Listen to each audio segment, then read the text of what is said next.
মৃত্যু থেকে পালায়নপর মন্ত্রী। দাউদ আলাইহিসসালামের একজন বুজুর্গ মন্ত্রী ছিল। যখন দাউদ আলাইহিসসালাম ইন্তেকাল করেন তখন তিনি তার পুত্র সুলাইমান আলাইহিসসালামের মন্ত্রী হন। একদিন সুলাইমান আলাইহিসসালাম সকালবেলা মজলিসে বসা, তার কাছেই বসা সেই বুজুর্গ মন্ত্রী। হঠাৎ সেখানে এক লোক প্রবেশ করল এবং সালাম দিল।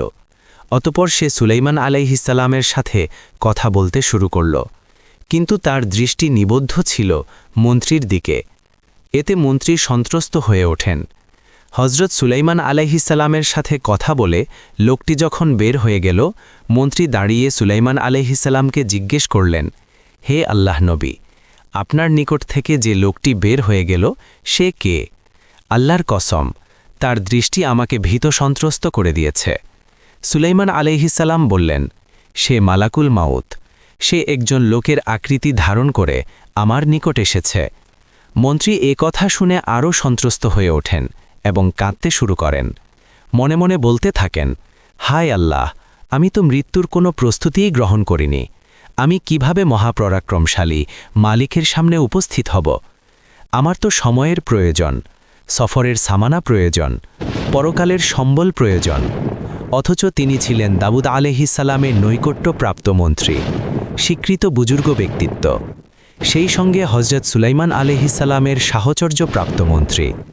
একই সঙ্গে দুইজন মর্যাদাবান নবীর সাহাবী হয়েও আল্লাহর ভয়ে পরকালের প্রস্তুতি নিতে মৃত্যু থেকে পালায়ন করতে চাচ্ছেন।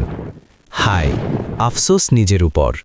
হাজারো পাপের পাপী হয়েও কি প্রস্তুতি নিয়েছি! মহাপরাক্রমশালী আল্লাহর দরবারে পেশ করার মতো কি সঙ্গে নিয়েছি! মন্ত্রী ভীত সন্ত্রস্ত হয়ে বললেন, হে আল্লাহর নবী, আল্লাহর দোহাই দিয়ে আপনার নিকট দরখাস্ত করছি, আপনি বাতাসকে আদেশ করুন আমাকে যেন হিন্দুস্থানের দূরবর্তী কোনো স্থানে নিয়ে যায়।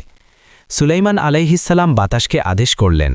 হুকুম পেয়ে বাতাস তাকে সেখানেই নিয়ে গেল যেখানে গিয়ে সে মৃত্যু থেকে বাঁচতে চেয়েছিল।